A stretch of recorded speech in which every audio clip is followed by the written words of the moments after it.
Muito bem, meus amores. Chegamos no capítulo 6, que vai tratar não mais sobre os animais que a gente consegue enxergar, mas sim sobre micro-organismos, ou seja, organismos que não são visíveis se você não tiver uma lupa ou um microscópio para te auxiliar.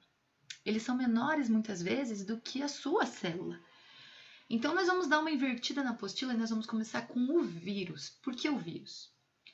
Porque todo organismo possui célula, pela teoria celular, exceto o vírus. Então, a gente está vivendo aí uma pandemia com esse organismo. Ele é vivo ou não é vivo, afinal? A discussão vai até hoje. Muitos consideram ele vivo. Por quê? Porque quando ele está dentro de uma célula, ele se replica, ele faz o que todo organismo faz. Mas quando ele está fora, ele precisa de uma célula. Por isso que ele é um parasita, por isso que ele nos causa doenças. Ele vai fazer que a nossa célula leia ele e transforme mais vírus, né? Então, o que acontece é que esse vírus, aqui o exemplo bem de um coronavírus, coronavírus, né, por conta da coroa, ele vai ter uma cápsula de proteínas e um DNA ou um RNA, que é o material genético. Nunca os dois juntos. Ele vai entrar nessa nossa célula como? A célula vai reconhecer ele como normal, não vai perceber que é um organismo patogênico, ou seja, que pode gerar doenças. E ele chega até o nosso DNA e ele se liga ao nosso DNA. Se ele se liga ao nosso DNA, a nossa célula vai ler o nosso DNA e o DNA do vírus. E com isso, ela vai formar mais vírus que vão começar a sair da célula. E assim ele vai se propagando no nosso corpo. No caso dos vírus que contaminam bactérias, a gente chama de bacteriófago. O processo é o mesmo, só tem esse nome, né? Porque ele contamina bactérias. Então, o DNA da bactéria até aqui, o vírus, que é uma cápsula, né, de proteínas de novo, e DNA ou RNA, vai injetar esse DNA, a bactéria vai começar a ler o vírus, vai montar os vírus e os vírus vão começar a contaminar mais bactérias. Esse é o processo do vírus. E por que ele é considerado organismo nesse caso? Porque a função de todo organismo é se reproduzir. Aqui a gente não chama reprodução porque ele não está fazendo isso com o DNA dele sozinho, ele precisa de um outro DNA para se ligar, para a célula poder formar ele. Então vamos lembrar? Célula é o que armazena o material genético, além de ter outras organelas aí, né, que vão formar tecidos, que vão formar órgãos, que vão formar sistemas, que vão formar nosso organismo. No caso da bactéria, ela é uma célula só. Então, a própria célula é o organismo. No nosso caso, no caso de plantas, nós temos várias células que formam tecidos, que formam órgãos, que formam sistema, que aí vai formar o organismo. E o vírus não tem nem célula. Então, por isso que ele quebra aí um pouco dessa questão do que seria ele afinal. As bactérias, então, como eu disse, ela tem uma célula, então o organismo dela é uma célula. Essa célula possui algumas estruturas, como fímbrias, para se ligar a uma célula hospedeira, porque existem bactérias que também provocam doenças, e um flagelo para se movimentar.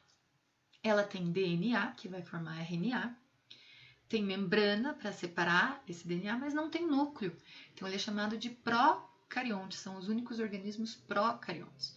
Por que eu não falo que o vírus é procarionte? Porque o vírus nem célula tem, então é lógico que ele não vai ter núcleo, né? E essas bactérias podem ter diferentes formas. Cocos, que eu chamo como se fosse circular, bacilo, que parece um bastão, vibrião, que parece uma vírgula. E essas bactérias, elas são unicelulares, então elas são formadas de uma célula só. Cada organismo é uma célula só. Só que elas podem se juntar e viver em colônias. Então, o que seriam streptococcus? São os cocos, como os estafilococos, só que formando uma colônia, que às vezes chega até a ser visível ao olho nu, né? Então, aqui mais um exemplo de streptococcus. Aqui é uma formação que não é bem um coco, é um coco meio achatado, né? E assim por diante. A célula da bactéria já se divide sozinha, ela não precisa de outra célula para poder usar para se dividir. Então, ou ela está inteira, se divide em duas, eu chamo isso de divisão binária, ou fissão, né? Ou ossiparidade, porque eu estou estrangulando como se fosse assim essa célula para formar duas exatamente iguais. Então é uma reprodução assexuada. Eu estou formando células iguais às originais. Isso acontece no nosso corpo, mas para regeneração de células, né? A gente só vai falar de reprodução quando a gente estiver falando de gametas, no nosso caso. E a conjugação é uma forma que a bactéria tem de se reproduzir, que ela passa o material de uma para outra. Então, é uma reprodução sexuada. Essa aqui fica diferente. Se ela fica diferente, ela não é um clone. Se ela não é um clone, é uma reprodução sexuada, mesmo que não forme gametas. Aqui é um processo chamado de transdução, quando a bactéria utiliza o DNA do vírus para se reproduzir, como se fosse assim, e para ficar diferente.